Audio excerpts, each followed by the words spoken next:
fans, especially with Garnacho and Hojlund, they're clinging on to. But what I don't actually realize is that, yeah, they're young, but they're not going to get Man United to where Man United should be going to. Yeah, 100%. And it's all right, you know what I mean? It's like they are what they are.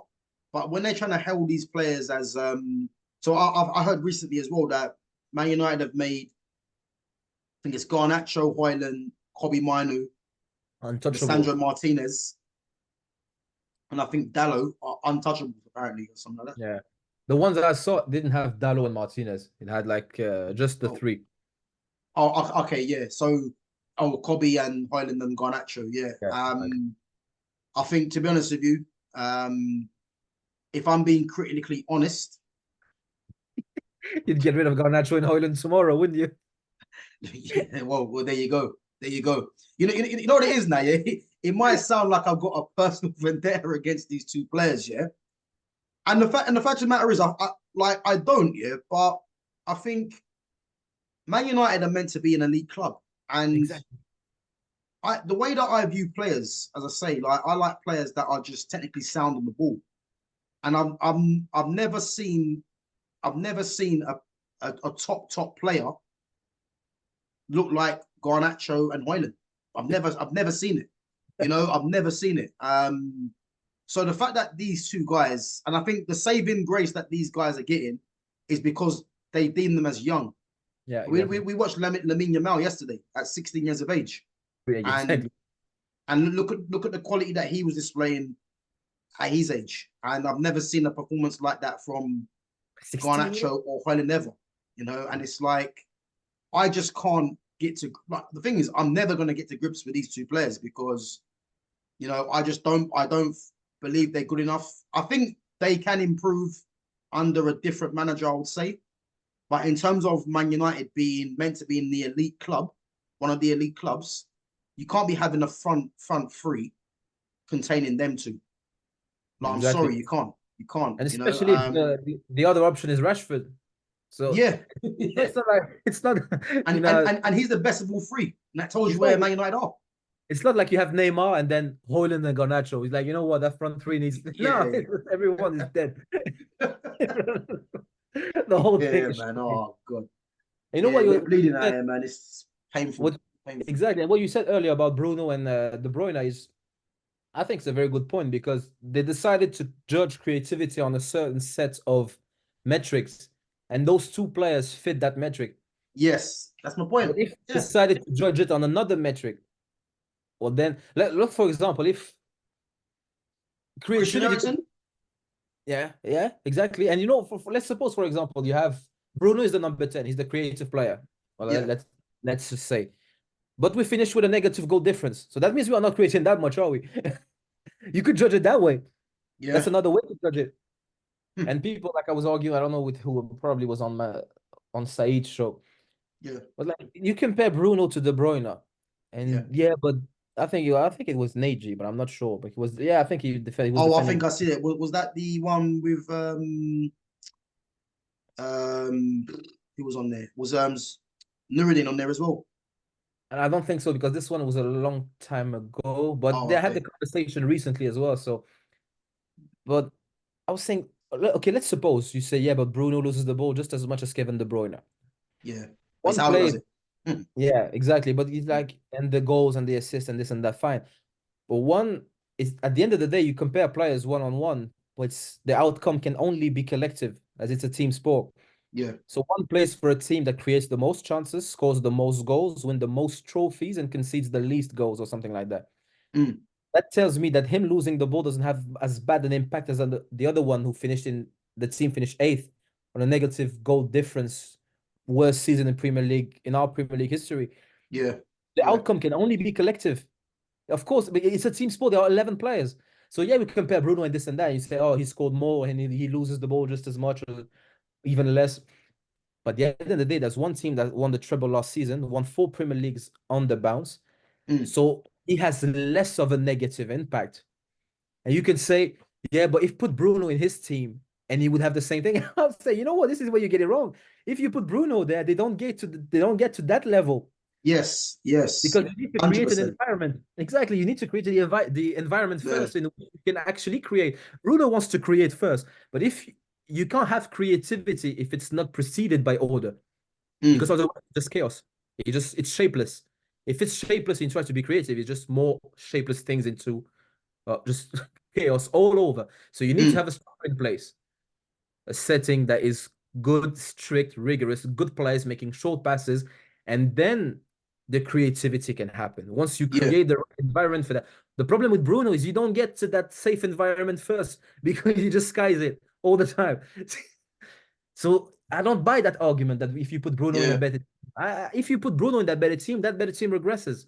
Yeah, At least that's how I see it. yeah, no, you're right because I think when people say Bruno creates the most chances in the league, their brain will tell them straight away. Imagine him at Man City, but that's not how football works. You know No, what? Because he's creating the most chances at Man United, that doesn't necessarily mean he's going to do the same thing and have the same outcome at Man City. exactly. The reason his stats will look good in that sense is because for some reason this club has decided that he's the main creator. Yeah, And when you have believe. someone like Christian Eriksen there, how Christian Eriksen isn't the player that you go through doesn't Makes make zero sense sense. to me. Yeah, Zero sense. he's 100%. more technically sound than Bruno, but Bruno is made the guy to go through in terms of creativity. Like Exactly, because that because that it's tells its been own too story. long. Exactly, Mm, because it's been too long since we were good. So our fans have lost any sense of self-respect. yeah, They believe if what are we going to do without Bruno? We need two. I saw that recently. I probably see that every day. yeah, Yeah, but who do you replace Bruno with? And given his defensive like performance, we need two players to replace him. Just like, bro, just put me in there. yeah. I'm telling you, man. Yeah, Just put I anyone. yeah, I don't know what these fans. Some of these fans are frustrating, man. Like they've lowered the standards of Man United to a level where mediocrity has set in, and that's what it is. You know, Exactly. It's clear. why Bruno has become the bar, I'll never know. Exactly. I will never honestly, I'll never know. Like how that's even happened makes me laugh. But yeah, I That's think all. Man United are they're gonna be in trouble next season. Exactly. Because I'm convinced remove Bruno and Rashford from the team and we improve overnight, even with Ten Hag. I've been saying this for years. I've been Yeah, saying this for even with years. Ten Hag, remove Rashford and Bruno, Yeah, put Ahmad, put even Mason Mount, yeah, Kobe, and Casemiro, Amrabat, or whoever. We don't have a very good team, but just yeah, remove them and yeah, put Sancho on the left, Anthony or Ahmad on the right. yeah. Martial's gone, but I would put Martial there. Mm. Even Hojlund, let's suppose, because Hojlund has much more of a chance of scoring and playing well with Sancho and Ahmad. That's Oh, clear. of He course. looked Yeah, of better. He would course. look better with those two.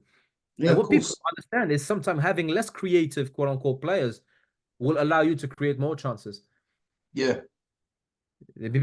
People just don't see it because you don't need that many goal scorers. Because how many goals you score a game? If you have a good game, you score 4 goals. Mm. But usually you'll score between 0 and 3, probably on average. Yeah. So how many goal scorers you need? You don't need that many. Mm. You just need everyone to chip in a bit, and you need to be able to consistently create. Like you could see it. Like for example, when we had the Lukaku, and for example, in Lukaku is a player that left the Premier League at 24, 25 with already 100 Premier League goals. Yeah, yeah, yeah. Whatever Yeah. you like about Lukaku, he scores goals at least. And Mm. this is probably where I differ from many of the people I get along with. For example, even Rance, for example, I don't know he don't race him, but I don't Yeah. mind Lukaku. I don't need every player to be like a good technician. I can Mm. appreciate someone like Lukaku, for example. I don't mind him or Erling Haaland, for example. But Lukaku, when he was playing for us, you could see that we were so poor at creating chances that when he missed a chance, you could see, man, he was like the end of times on his face. Like you could see he Mm. was the darkness is just no sun, no light ever. And when you look at someone like Erling Haaland or Salah, for example, missing a chance, they laugh it off because the next Because chance then is they're gonna coming. get another one. Exactly. If Yeah. Martial misses a chance, or Lukaku, or Hojlund, Yeah. if Hojlund misses a chance, you're like, when is the next chance coming? Yeah. So now he puts the player in a very, very weird psychological space. Like now Mm. he doubts himself. And when he doubts his teammates as well. Are they going to create? And if they create one, I have to score. I have to bury it. So it's a Yeah. weird. But you know what as well, yeah? You know, it's funny you say what you said a minute ago, yeah? So if Martial missed the chance, he'll be distraught because another one's not gonna come, yeah? Now Exactly. the thing with Hojlund, this is what makes me laugh, yeah? Hojlund can miss a chance, and then you'll get these fans saying they don't create for him. So the excuse doesn't marry up because it's like you criticize Martial because he hasn't scored and not getting chances. But if Hojlund gets a chance and misses, you'll say he's not getting chances Exactly. How because does it work? they're trying to push certain narratives. You know what I mean? Exactly. Exactly. How can Hojlund not get service, but you Yeah. want Rashford and Garnacho to start? there How you can go. Hojlund exactly, and how can Hojlund not get service and Bruno be the best chance creator in Europe? Like you just put one and one together and you got to 11 because this is not adding up. Yes. I think deep down, yeah, I want to say these fans really do know that, yeah. But they're so in love with some of these players, they're just trying to ride it out because, as you said, knowing Rashford and Garnacho are not creative players, why are you going to expect Hojlund to be scoring goals? 100%. Rule number one: Bruno's the best chance creator, but Hojlund ain't getting goals. So, Which one is it? and the funny thing is, who are you going to blame? Because and Exactly. that's why I said Rashford's become the scapegoat because they're not going to blame Bruno and not going to blame Garnacho and Hojlund. Exactly. So Because it's either Hojlund is shocking and he's yeah, missing chances, or we have a problem in the way we calculate chance creation because yeah, we can't have those two things happen at the same time.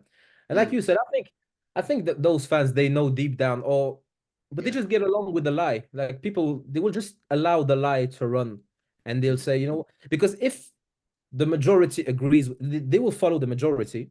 yeah, But the safe thing with the nice thing with following the majority is that if when you're proven wrong, because you will eventually, yeah, people don't come back with receipts and that. They will just like it's very hypocritical. They will just forget it, never happened, and just we mm, just go on with the next thing. They yeah, you never get exposed for it. People never come back. Like for it, if I don't know, it's so bad because they just say something that is obviously a contradiction. yeah, But since the majority of people saying it, and no one is there pressing them to tell the truth, like yeah, on panels and stuff,